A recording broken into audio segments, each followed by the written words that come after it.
Hello everyone, hello and welcome to the first presentation of GLAD, Good Life Arthritis Denmark. What it also known as is GLAD Australia, which is basically an adaptation of GLAD in Australia. So welcome, let's get through the first session of GLAD. What actually the first session of GLAD involves is a better understanding of osteoarthritis and what are the treatment options available for the osteoarthritis in Australia.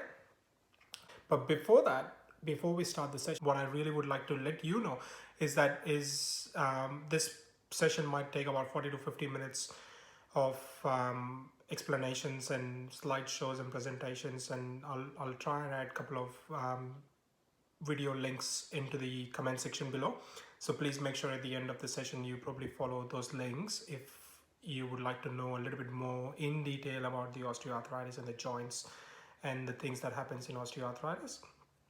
But the main intention of saying that is that please make sure that you move around and take your time to get up and stretch and walk around the house if you're going to listen to the whole presentation in one go, because the main reason is all the time I see a client with an osteoarthritis, the first and the foremost complaint is they get stiff, they get sore at around 20-30 minutes mark every now and again. If they've been spending a lot of time of that 20-30 minutes in one position, so if they've been sitting too long, if they've been standing too long, they always get stiff and sore. And that's why I would really recommend that you take time to get up and stretch and move around and stuff. Also, if you are going to do so, probably take that opportunity to write down any questions or any queries that might arise in your mind, and feel free to bring it into the next session. Which actually reminds me, I'm really sorry that I forgot to mention about myself. So my name is Harsh Parekh, as some of you may already know, and I'm a physiotherapist running a GLAD education sessions and GLAD exercise sessions at the clinic successfully for past 1.5 years. And we have had amazing, tremendous results and success stories with all the participants who have participated in GLAD exercises and education session. So I would really like to welcome you all and hope that you get the same results and be really happy and excited to know a little bit more about this. What I would do is at the end of the session, I'll leave my contact details with a phone number, email addresses, and the website and stuff. So you can probably send me an email or just give me a call and make an appointment to come and see me if you're suffering from osteoarthritis or looking forward to probably join one of the classes of GLAD or with any other reason. Well, I probably might be able to help you with just more than osteoarthritis. As you already know, I'm a physiotherapist.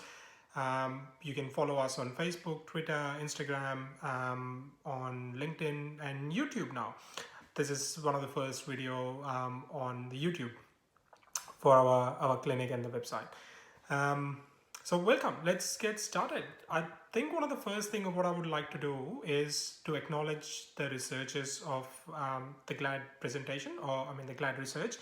As I've already mentioned, GLAD stands for Good Life Arthritis Denmark. What it means is it's the research that has been done in Denmark by Dr. Professor Ivar Roos and Dr. Professor Søren Skue, who are the professors and the researchers at University of Southern Denmark, and the GLAD Canada team, who has probably helped them to convert and translate the whole scenario in English version.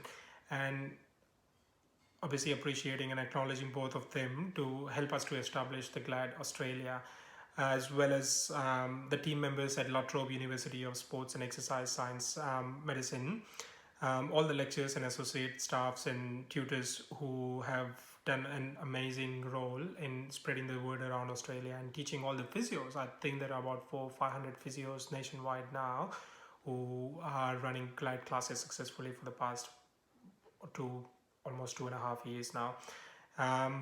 So thank you to all those researchers and developers of the GLAD program who have played a major role in building up the exercises and education for osteoarthritis. So we keep talking about the GLAD as a program, GLAD program. What it means, what GLAD program does in mold. What it actually does is it really emphasizes on patient education, on building up the literacy of people around osteoarthritis. Because what I think one of the research criteria was what they found is people, when it came to the health aspect, people were really literate but didn't really know much more about osteoarthritis. So the health illiteracy was a little bit of a concern, and that's why I think GLAD education is a major part of the GLAD program. So there are two sessions we are going to speak about. So today is the first session, which is mainly explaining about the understanding of the osteoarthritis and the treatment options. There is a second session, which I'll leave a link at the end of the session in the comment section below, so that please make sure you follow and listen to that session as well, which mainly talks about the exercises part and how it plays a major role in helping people with osteoarthritis. And after that two sessions, once you've finished that two sessions, what the GLAD program involves is exercise sessions twice a week. So 2 exercise sessions in a week for about 6 to 8 weeks, to make sure that you learn and you know all the exercises and modifications and stuff for yourself. Like, because no exercises, I mean, the exercises are same for pretty much all the individuals, but depending on the individual type of pain and symptoms and signs and stuff, there might be some modifications that we can make to adapt those exercises for yourself, rather than just following the exercises blindly. There are modifications, and that's why we highly recommend people to attend the supervised classes for at least 12 to 14 sessions, so over the period of approximately 6 to 8 weeks in a row, which means you'll be doing 2 exercise sessions every week and follow that for 6 to 8 weeks. And what it also involves is obviously an assessment, and if you would like to become a part of the research, which the GLAD program is actually a research-based evidence-based program, where La Trobe University is doing a lot of data collection and running that research program, where you would be sent. So you don't really have to be a part of GLAD research if you don't really want to be. It would in fact help if you would like to be, or if you would take opportunity to become a part of the research program. What you'll have to do is you'll be sent out a questionnaire every 3 months, so 3 months, 6 months, 12 months time. And what we are hoping with that questionnaires or being answered is that we will have a quantitative data from that questionnaires to prove how much the exercises and the whole program has been effective. I'm not sure if you're aware that there is no actual funding right now in Australia from Medicare or government or any private sector regarding osteoarthritis. And that's what we are hoping, if we have good results and good outcome after the end of the research, that we can actually approach the government sector and the private sector to probably fund the exercises for the osteoarthritis. So yes, it would be really highly appreciated if you can be a part of the research. But as I said, it's not mandatory to be a part of research to come in to the education sessions and to learn those exercises for your self-management of osteoarthritis. Which brings us to the main objectives of the GLAD. What is the main objective? Why we are doing this? I think the main reason why we are doing this is, I'm not sure if you're actually aware that osteoarthritis is one of the most common and leading factors of disability in Australia. But it is also eminent and important to understand what osteoarthritis involves. So then that's what is probably the main objective of today's session, that we try and explain you what is osteoarthritis, what are the common norms, and what are the common understanding around osteoarthritis in Australia right now. What are the risk factors which can cause osteoarthritis? What are the range of signs and symptoms that you or someone else would sort of be impacted with? Or what are the treatment options? Or what are those things that you can do yourself to manage and improve your osteoarthritis? Or probably empower yourself to improve your quality of life and activities of daily living. So please make sure you watch both the sessions, education sessions, and I'll leave the link for the second session in the comment section below. So what is osteoarthritis? I would say it is one of the most common debilitating disability disorder. It is commonly referred as an osteoarthritis disease. I mean, it is such a negative term. I would try and please excuse me if I do, but I would like to try and ignore, eliminate the word disease in during this session. It is more like a disorder which happens to your joints, but it is very common. It is very common, and that I think that's one of the main reason why we are discussing this today. So I'm not sure if you actually know how common the osteoarthritis is in Australia, but it is one of the most common, then and even higher than a blood pressure and diabetes cases in Australia. So what it means is, in simple terms, if you probably just compare yourself or your group of people you know, let's say your family members, your friends, or people around your society, your community, there'll be heaps and heaps of people suffering from blood pressure or diabetes, whereas osteoarthritis is actually even more prevalent and more common than that. So the more chances are, if you know people, if you know a person suffering from blood pressure or diabetes, more or less likely they might be suffering from osteoarthritis as well. It is actually a very common problem in older adults, so people around the age of 60, 70. It is commonly seen, but recently, I think in the recent time, it has also been really common in younger adults, probably starting at around 20, 30 years of age, especially with the ones who have had multiple injuries or accidents and stuff, including the joints. And that's where you probably see more osteoarthritis happening in the joints. The estimates are probably around more than 2 million of Australians have hip or knee osteoarthritis, out of which 1.5 million people actually see their GPs regularly for probably taking some sort of a pain medication. So probably waiting on a wait list to see the specialist or to have a hip or knee replacement done. And that's why it is one of the most common and concerning problem right now. So that brings us to the question of what is actually osteoarthritis. What is osteoarthritis? What do you think of what is osteoarthritis? Every time I ask this question to my clients, they're like, "Oh, isn't it a wear and tear disease? It is the disease that affects my joints, and my cartilage is worn out. I've got like bone on bone. That's what my doctors told me." I guess as you can see here in the image, just above the screen, that there is a bone. I mean, there is a knee joint image, and where it looks like the bone is just sort of touching each other, and that's what most of the time people say to me.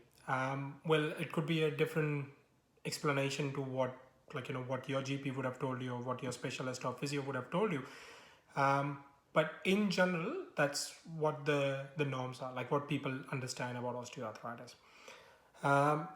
There is bits and pieces correct and bits and pieces wrong, which I'll go through in a sec.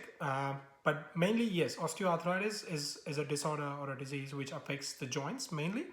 In fact, the whole joint, which includes everything like your ligaments, your muscles, your synovial fluid, your cartilage, your meniscus, the bone line, the joint line, and all of that. It is one of the most common problem for not being active, or probably to give up all the sports or the hobbies of whatever you enjoy, of your activities of daily living you enjoy in older adults, and that's why it's actually a more concerning issue.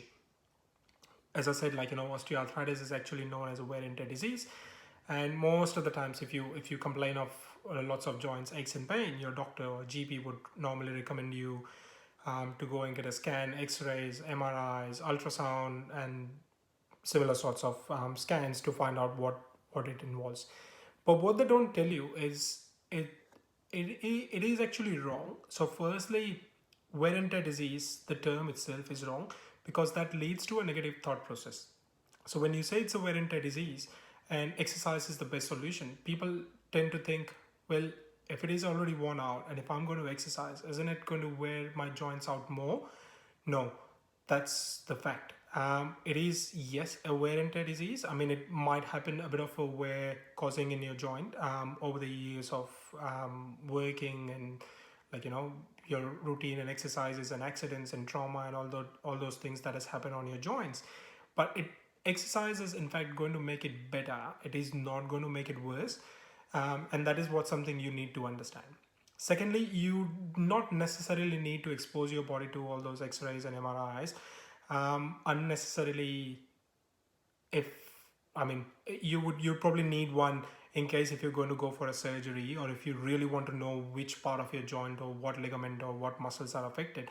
That's when you go for a detailed scans. But unnecessarily, you don't really need a scan just to diagnose osteoarthritis, that one is suffering from osteoarthritis, because that's what something your signs and symptoms will tell you. So if you've been suffering from aches and pain in your joints, which lasts more than half an hour or so, but does get better with walking and exercising and just moving around. Most of the time, people come and say, like, early morning, I wake up and I feel really sore in my joints, and it takes about half an hour or so. And by the time I have had a shower, I'll feel okay and I can get going. But that's the first half an hour or 30-40 minutes in the morning, which hurts me. Or probably if they've been sitting too long at work or standing, let's say for something in the train or the bus, or maybe in the kitchen cooking or something, that's when they feel more pain. And those are the most common signs and symptoms. And if you are actually suffering from that are the signs of early signs of osteoarthritis, where you don't really need an X-ray or MRI to confirm that. But most of the time, people would rely on their GPs to diagnose, and the GPs would probably feel reluctant to give you a stamp of osteoarthritis, or people probably won't be accepting as much openly that I've got osteoarthritis. That's why GPs would need to probably recommend you for an X-ray or MRI. But yeah, as I said, they both sort of are misleading terms, I guess. The wear and tear disease, because it's not going to wear your joints more if you exercise. So definitely do not step back and don't hesitate to exercise. Make sure you do exercise, and that's one of the best things that you can do for your joints. Trust me, your joints will appreciate you at the end of this. Now, what causes osteoarthritis? Now, there are quite a few factors that can be a risk of causing or leading into this disorder, and let's talk about them. One of the most common problems is the overweight. So if you are carrying excessive weight on your body, so if you're overweight, if your bone density is higher, or if your body weight BMI index is higher, or if you're really obese, borderline, or even more higher, that is actually going to increase your risk of having osteoarthritis. Sometimes it's also associated with your lifestyle. If you're probably not sleeping well enough, if you're probably working too hard, if you're in a laborious job where you're lifting too much heavy stuff all the time, constantly going up and down ladders, or working too much on your feet, that's when it can probably cause more issues with you sooner than later. It can also affect your joints, I guess, when your muscles are weaker, so when they do not carry enough strength in your body, which means, imagine if your legs are skinnier, if you're a really skinny person and you're doing lots of laborious work and stuff, but if your joints and muscles are not really strong enough to cope with that pressure or the load of your daily routine work, and that can lead you to more osteoarthritis, which means wearing off your cartilage. Physical loading injury, which means, if you're playing lots of sports, if you've had injuries or multiple traumas, accidents, injuries while playing sports, and frequently, that will predispose you or expose you to have osteoarthritis into your joints, depending on what sort of a sports you play. Sometimes it is also seen being stress related, or social stress or isolation related. I guess the cycle is, if you're stressed, you probably eat more, you put on too much weight, you feel like useless, or you're probably not motivated enough to do exercises, and you tend to put on more weight, you build up more muscle wasting and weakness and stuff. So all those prior factors what I've mentioned are associated with the social stress and stuff. And sometimes it could be also related with the fear of the aches and pain. People are afraid of pain in general is not good. Obviously, it's not good if you're suffering from pain, but if you think in the positive terms, it is actually a sign that is telling you or reminding you to do something. So make sure you do something about it if you're feeling aches and pain, rather than being fearful and losing that confidence or faith in yourself, that you can take over and self-manage this osteoarthritis. So yeah, that is something that can affect or impact your osteoarthritis probability. And the negative beliefs, like, people a lot of times they come in into the clinic and say, oh, like, I would really like to go for a long hike, or probably do the Mount Everest base camp hike, or do something else, but I'm really scared, or I don't really want to do this long bike ride or swimming or something. I'm really scared that my parents had osteoarthritis and I'm more likely to get the osteoarthritis. No, that is wrong. If you be positive and you try and do more exercises and stay fit and strong, there are less likely chances that you will not get osteoarthritis. um, I'm not sure if you actually seen the science, the headlines above the slide, which says modifiable risk factors. What it means is all those risk factors which are mentioned, they are actually modifiable, that you can do something about it. You can actually modify them, you can change them. So trying to lose weight, try and be stay fit, have a proper feeding, sleeping cycle, eating cycle, try and distribute the load during the day, like, don't do heavy stuff back to back, probably have frequent breaks stuff.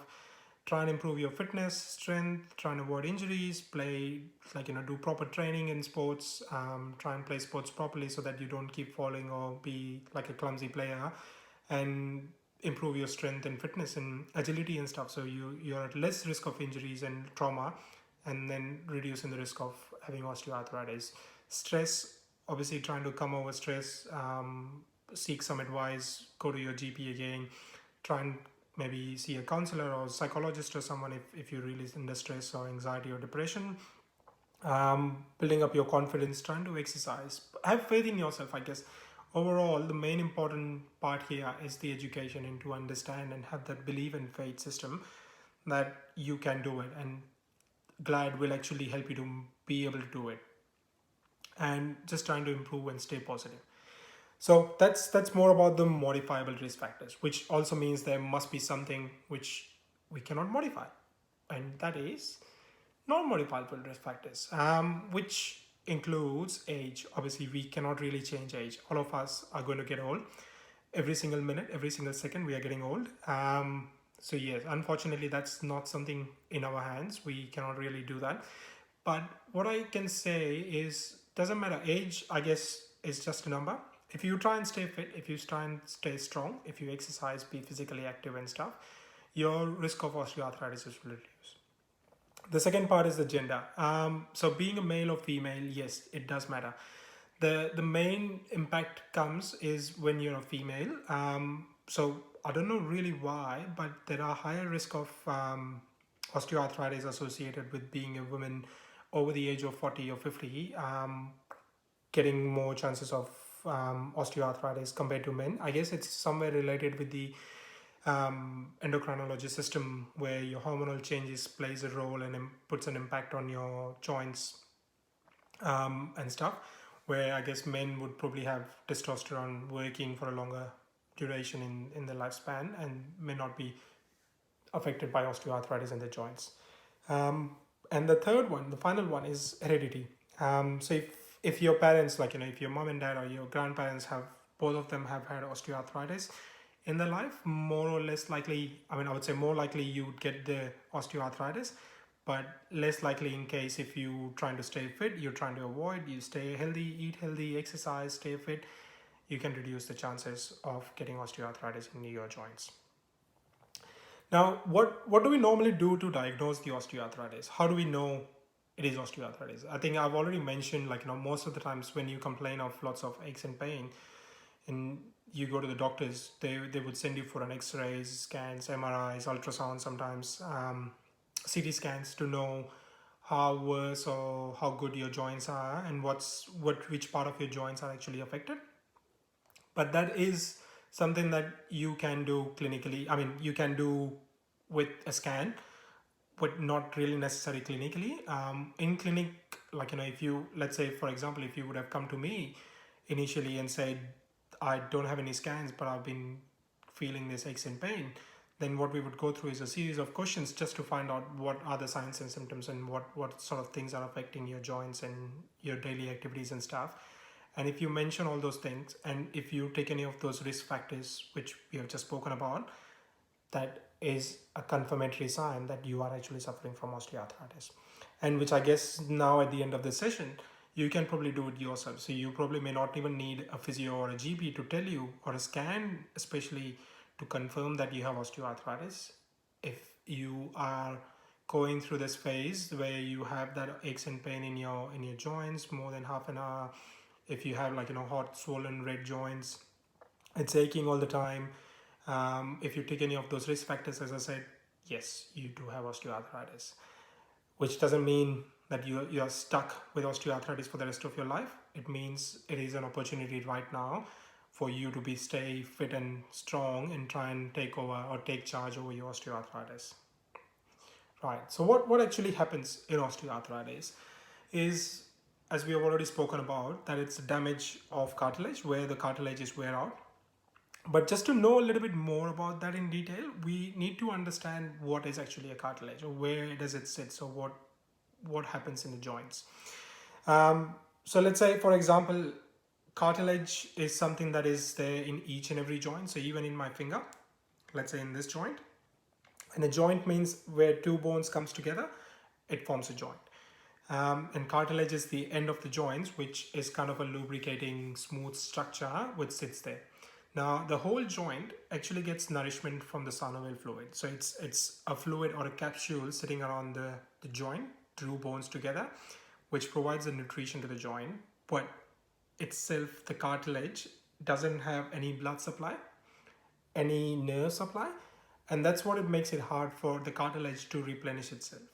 Now, how the cartilage relies on replenishing itself is by the load, the optimum pressure or the load which occurs on the joints. So if you're putting enough pressure on your joints every now and again, that's what helps the cartilage to, imagine it's like a jelly or a sort of a spongy substance which absorbs water and pushes it out every time you press it. That's what the cartilages are like. So every time you put a pressure, it would sort of squeeze, and every time the pressure goes off, it would sort of suck it in a bit of nourishment fluid from the synovial fluid, and that's how it keeps replenishing. But if you, as I said earlier, again, if you're carrying heavy weights, if you're working excessive loads and stuff, it will keep squashing but won't really replenish it enough. And if it happens over a long duration, imagine you are 50-60 years of age and you've been working a laborious job from the age of 15 or 20 or 30, the last 20-30 years of your life, you've been putting enormous amount of pressure on your joints, not really letting your cartilages refill again, and that's what causes more damage. Whereas exercises would actually help you to build up that cartilage again, and improve that signs and symptoms of osteoarthritis. So I hope it makes sense in that terms. But what we are going to do next is we are actually going to go in detail about the hip and the knee joint, just to know what actually happens in the hip and the knee joint, where you feel osteoarthritis is, or I guess the reason why we're going to talk about osteoarthritis around the hip and the knee joint is they are the most common joints where people actually suffer or complain about the aches and pain. So speaking about the knee joint, what it involves is, again, it's a joint like any other joint in the body, but it's significantly different in the way the mechanism works in the knee. So knee joint is mainly made up of your thigh bone, which is called as a femur, your shin bone, which is called as a tibia, and a small tiny bone on the side, which is called as a fibula, and your kneecap in this right in the center. So now this four bones all together forms your knee joint. There are muscles which are connecting these bones together. There are ligaments which connecting the joint together. There are cartilage in between the joint, which helps us to move and slide and glide smoothly. There is also a meniscus in the knee joint, which is kind of a shock absorber, like a suspension in your bike or a bicycle, which takes the pressure every time you jump, you bend, you turn, you twist, whatever we do. And as I said earlier, each and every joint has a capsule of synovial fluid, or a joint capsule which has a synovial fluid inside, which provides the nourishment to the joint. Okay, so that's basically the knee. And similarly the hip, where the hip joint is comprises of your femur bone, the thigh bone, which runs up into your hip as well, and the acetabulum, which is a part of your pelvis. So it's basically a ball and a socket joint, whereas the knee is a hinge joint. So imagine like your door, which is just open and shut. That's what the knee joint is. So you can only have a flexion and extension. So you can only bend your knee and straighten your knee with just a tiny bit of a rotation on side to side. Whereas the hip joint is a multi-directional joint. It is called as a ball in a socket joint. So imagine the pelvis has a socket called as an acetabulum, and the hip bone, your thigh bone, is a ball. So it sits like this, and it can actually help you to rotate and move around and go around in circle and forwards, backwards, sideways in different areas. So it's a multi-directional joint. Now, it also has pretty much everything same as the knee joint. So it has got two bones, it has got ligaments connecting the joints, it has got muscles over the joints, helps you to move. It has got the synovial capsule, joint capsule or articular capsule it is called. It has got the fluid as well. The only thing which differs here in the hip joint compared to the knee joint is that it doesn't have a meniscus. So it doesn't have that shock absorbing part. And that can impact a little bit more onto your cartilages early compared to your knees, right? But as I said earlier, if you exercise properly, what happens, as you can see here in the image, what happens is when you're carrying too much weight, there is a bit of a degeneration happening in your.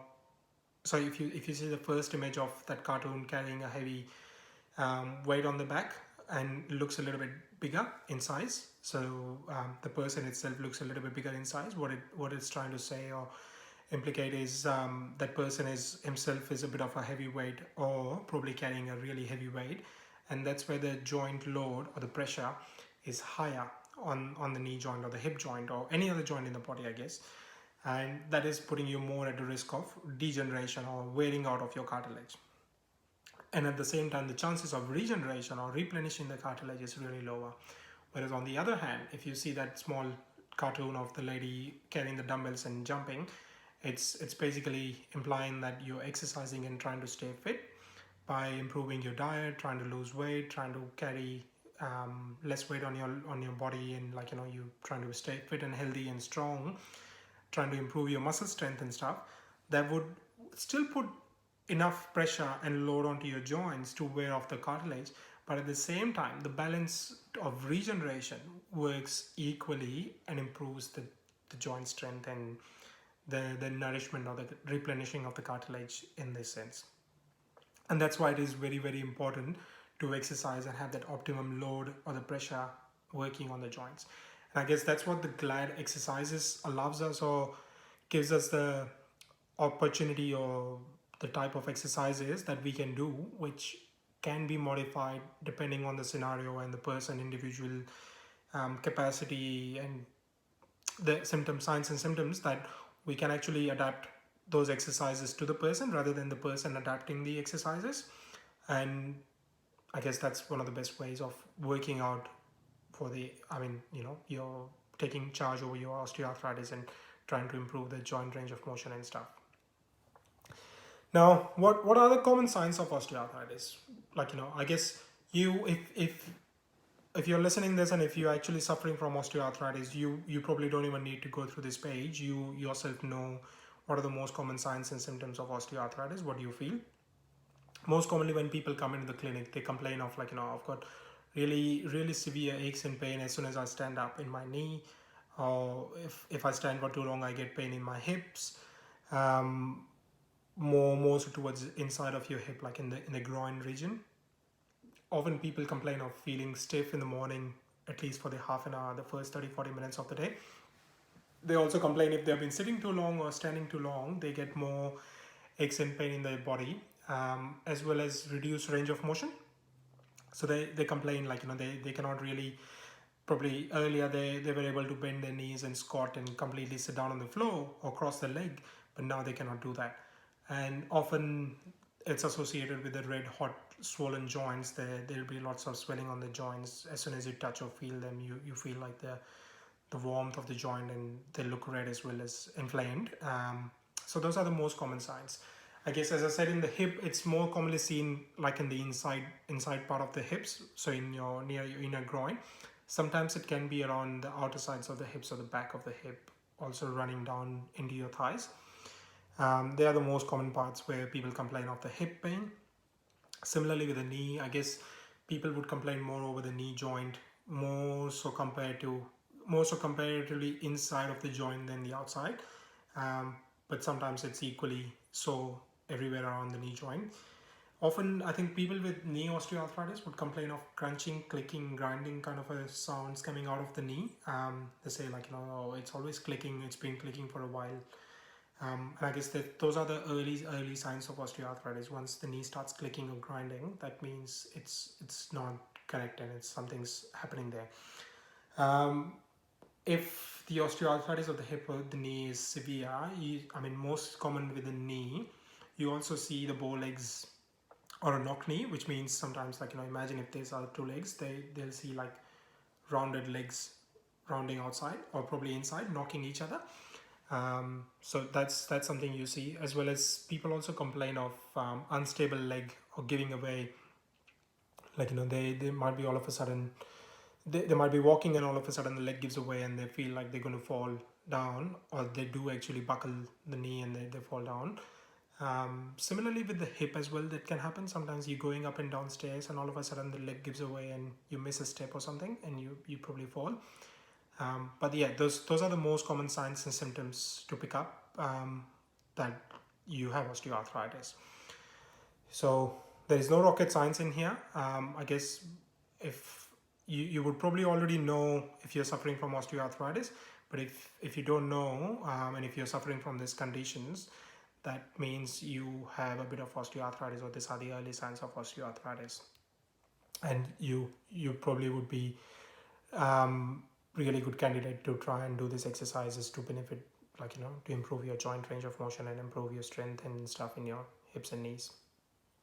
The most common problems of your daily living, what people often come up with is they might not understand, sometimes they might not understand this technicalities of the physiotherapy or the joint range of motion and stuff. What they would come and say is, oh, I've been struggling to put my socks on. I cannot really bend down and touch my toes or clean my toes or put a socks on or a shoes on or tie my shoelaces on.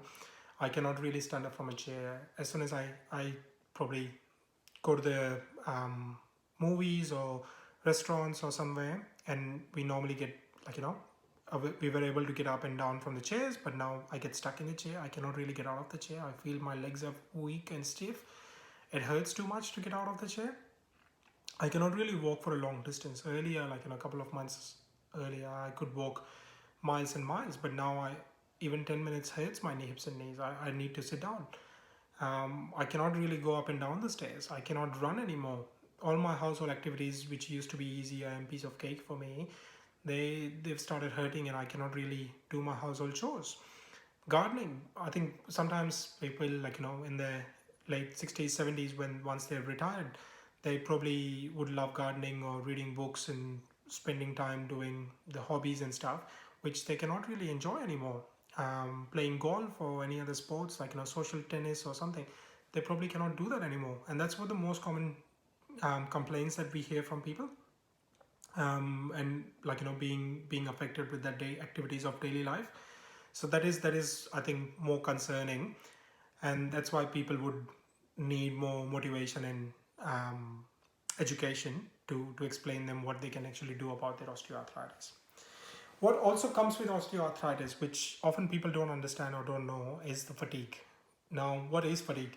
It is similar to tiredness or lack of energy, but it's not really a tiredness. It's mainly a symptom or a part of a chronic disease which comes associated with the inflammation. So, because of the inflammation in your hips and knees in the joint, the fatigue actually causes lack of energy.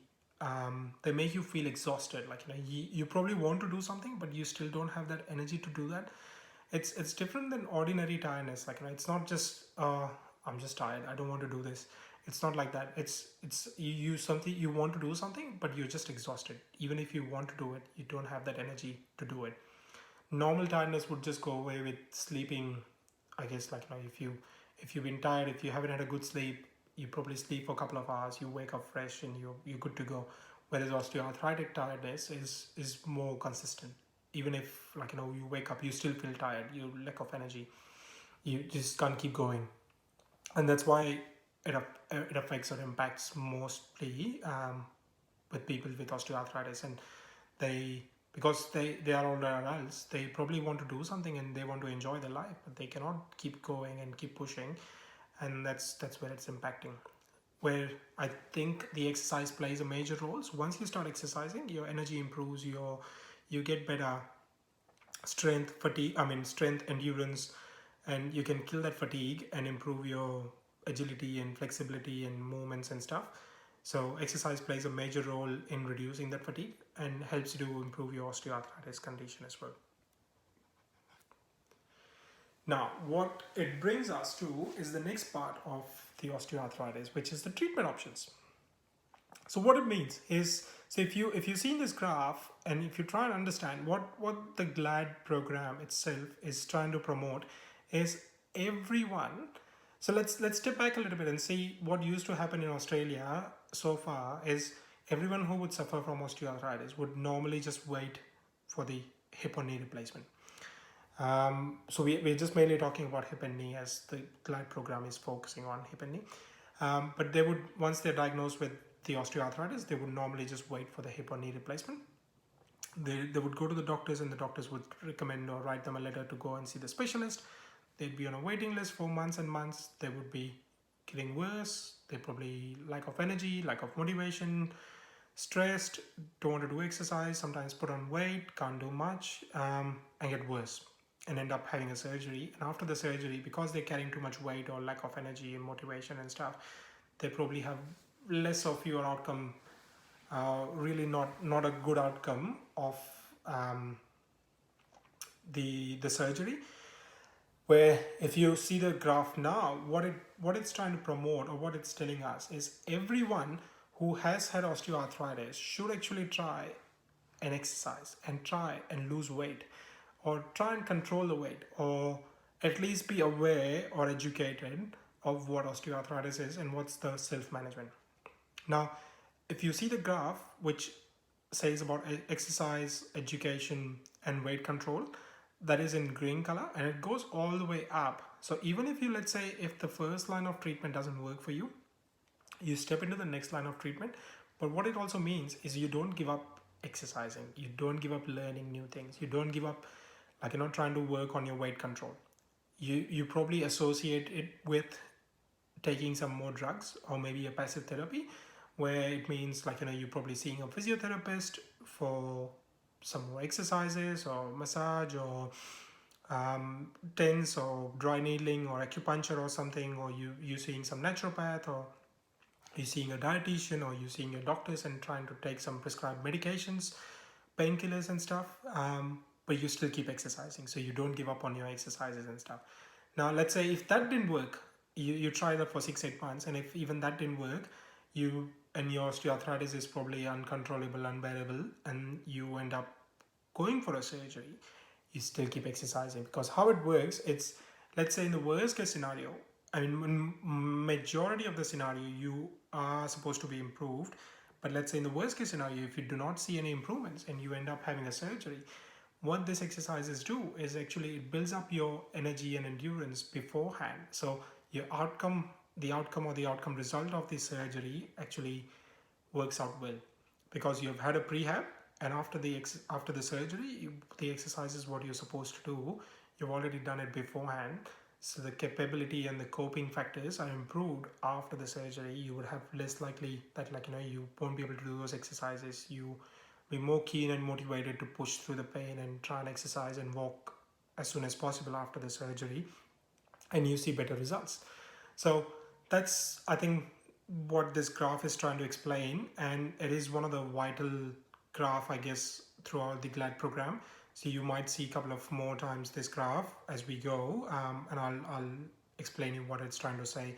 It's basically trying to explain, I guess, its individual components of the graph in the coming slides. So speaking about the first one, the education, exercise, and the weight management, as I've already said, most of the time people lack that education part. They don't really understand of what osteoarthritis is and how it's impacting their life and what they can do about it.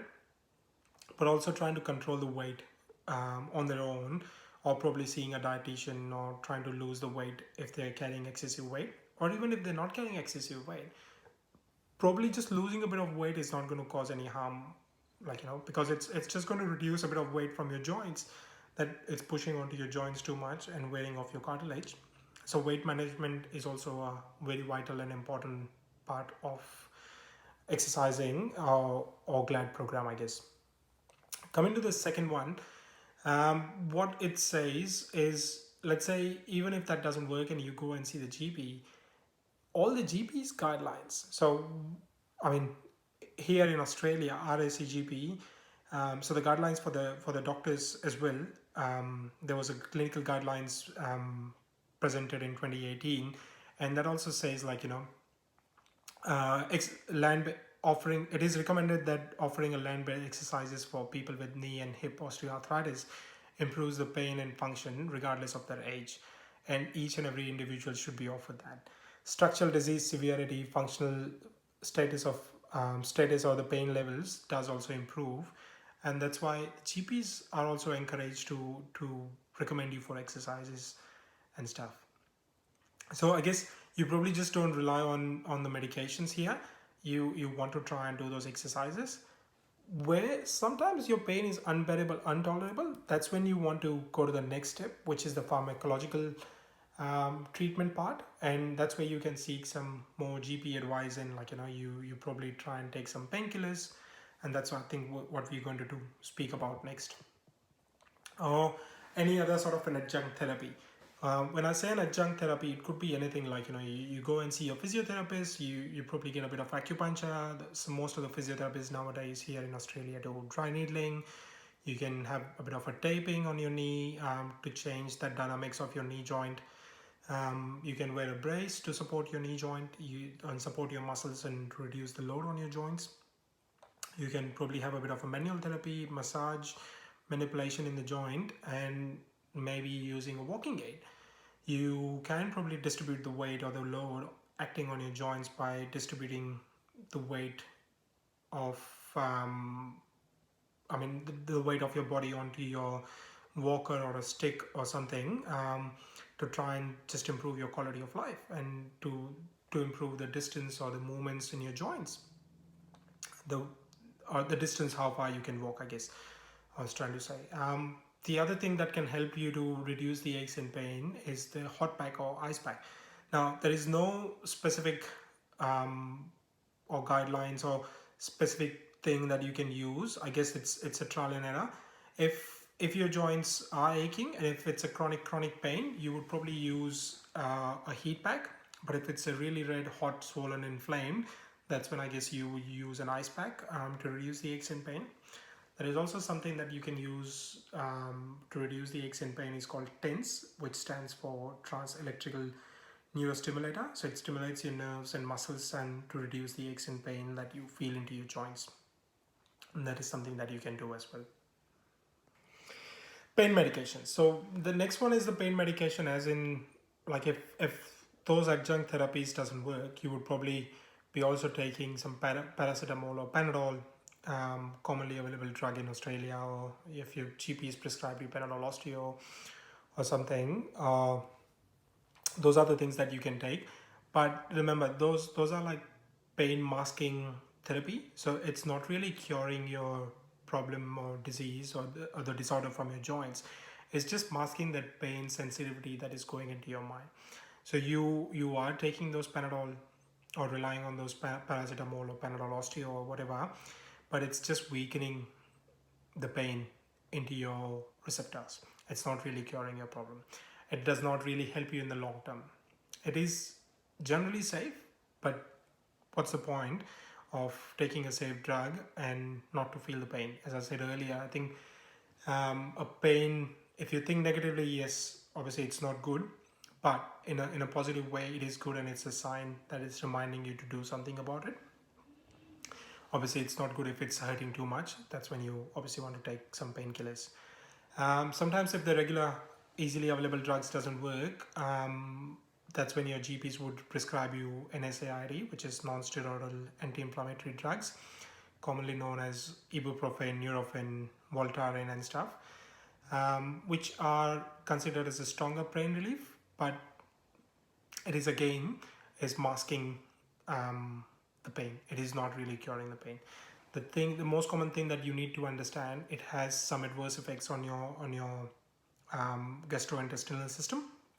So please make sure you see your GP and follow the recommendations made by your GP while taking those drugs, because I'm 100% sure that you're not supposed to take those drugs ongoingly as long as you like, because that would impact and affect your body in a longer run.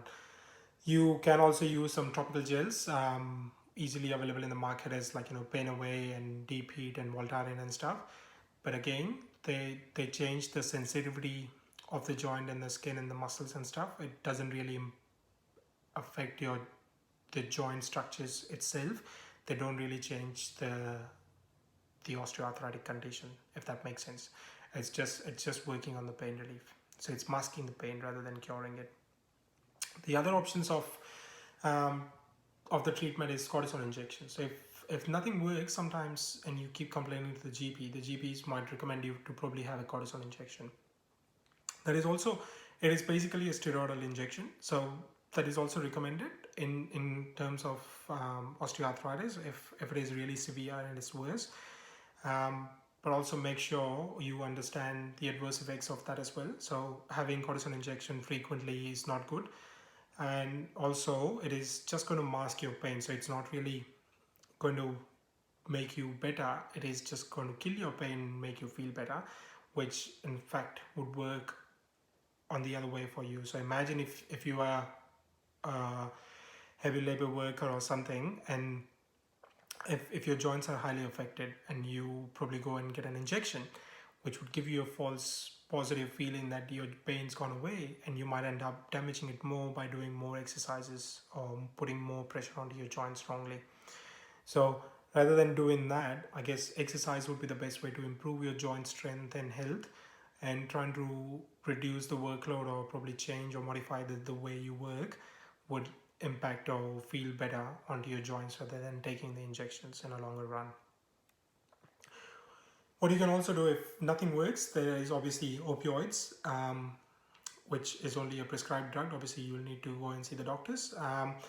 But to me, I guess there is a really poor evidence, and which has also been noted in the research. I guess there is a really poor evidence of pain numbing feeling with the opioids in a longer run, especially in the osteoarthritis of the hip and the knee. There are some side effects and the unwanted adverse effects associated with the using opioids on a longer run. I guess one of the most common one is the dependency, causing dependency on those drugs, so that your body and mind is just sort of wants to keep taking those drugs ongoingly, and worsens the whole mechanism of your body. It is also associated with the risk of death. I think the number is, it says here on the slides, 1 in 550 chances of risk of death if you're taking constant or frequent opioids. The other options, I think it's a more common recent innovations of medical science are available as well as for osteoarthritis solution. One of which is hyaluronic acid. It is given as an injection.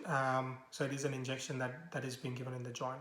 To be honest, I'm not really sure what happens in the process or how it sort of affects your joints. But likely there is only small benefits in the short term when you take the hyaluronic acid injections. It is basically similar to the fluid into the joint capsule, which is refilled by putting in replacement, by the injection. But sometimes can also lead to infections and affect your joints, give you more inflammation into the joints. There is also another therapy called as a PRP, where they take your own blood and separate the blood parts and the blood cells and the plasma cells, and then inject the plasma cells back into your joints. And that has shown a bit of an improvement into your joints. But that again, I guess it's sort of related to a small short-term symptoms reduction, but doesn't really help you in a long run. So be mindful of all those things. And as I said earlier, surgery is probably the last resort. So if nothing works, you end up getting a surgery. And if you do, make sure you have been exercising as well, because that will work as a prehab. But what has been happening in Australia, or what has been available in the market for hip and knee osteoarthritis and as a surgery, is one of the most common one is arthroscopic surgeries. So people don't really change or replace the whole joint. They do an arthroscopic surgeries, which is also called as a keyhole surgery, or also known as a joint cleanup or debridement or meniscectomy, where they just basically put a small keyhole incision on your knee joint or hip joint and remove or wash out the debris or the dead particles into the joints, which is causing rubbing and grinding, clicking noises into the joints. There are some side effects, not really much. I mean, the risk of infection and stiffness in the joints may happen, but it is also associated with as a placebo feeling, or there is no real difference between the real surgery and a placebo surgery. I think what they have done to find out, or in the research, is they've had, for example, 10 people, 5 people had just the incisions and stitch up, and the other 5 people had the proper surgery, and all 10 of them had probably overall similar results at the end of the surgery. So it is compared with the placebo feeling. It doesn't really change much in terms of your osteoarthritis. Often it is also seen once you have had arthroscopic surgeries, you're more likely to have another arthroscopic surgeries in next few years, or after a couple of arthroscopic surgeries you might end up having a full knee replacement or hip replacement anyway. So what's the point of getting this top-up surgeries? And that's why I think the system or the Medicare has stopped funding hip arthroscopies or knee arthroscopic surgeries anymore. So that's something for you to know. Which leads us to the next one. It's called as a full joint replacements, where they change the whole joint structure. So whatever the parts are affected in the joint, they cut open and they replace with the metallic or the plastic bits, where the images here so the top one is the knee joint replacement, where they change the knee joint parts with the metallic and the plastic bits. Similarly, the bottom one is the hip, where they put a big long metal pin into the hip joint and replace the whole joint. The success ratios are really good. The afterlife after the surgery is really good as well, but also associated with a bit of complications. There could be risk of infections, risk of death associated with it, risk of more aches and pain. The body rejects it. The people don't really accept it, as in it hurts too much. They're not able to weight bear. They're scared. They lose the confidence in walking and stuff. As well as the operation itself is really big. You'll be knocked out for a few hours while you're being operated. The cost associated are really high, as well as the recovery periods are longer as well. So be mindful if you really decide to go this path. Whereas I would highly recommend to try and exercise, because you're not going to lose anything. You in fact will be in a win-win situation, as I said earlier. So you exercise, you try and stay fit and strong, and you improve. If, let's say, if you don't, in the worst case scenario, if you get a surgery, you'll be pre-prepared for the surgery. So it's good to exercise anyway. Now, what it tells us is if you do, and what the research has already proven, I personally have seen in the clinic by treating lots and lots of people with osteoarthritis in the last almost more than a year now, that the results are amazing. It's tremendous. It's beautiful. The feedback itself tells us the results are good. We do see it from the qualitative data from the tests what we do. But most of the time people come back and say I love it. I can probably go for a walk, I can ride a bike, I can play golf, I can do everything. My confidence has improved, my pain has reduced, my quality of life has improved. I'm not taking as many painkillers, I'm not taking many sick days at work. I feel like I don't need a surgery. I can actually just keep doing these exercises. And I think that's the results of the GLAD.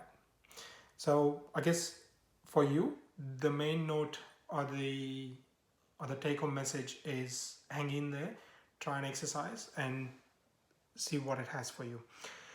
What I'll like to do is I'll leave the link in the comment section below. So make sure you check the link for the second session, which is mainly going to talk about the osteoarthritis and the exercises of what and how and why exercises are important with osteoarthritis. But at the same time, I would like to take the opportunity to thank you to be wonderful audience and listen to this, and feel free to shoot me. So the next slide, I'll leave you my comment, I'll leave you my contact details, my email address and stuff. So feel free to send me an email or just call the clinic and make an appointment and come and see us, and we'll be glad to have you for the GLAD program. Thank you all.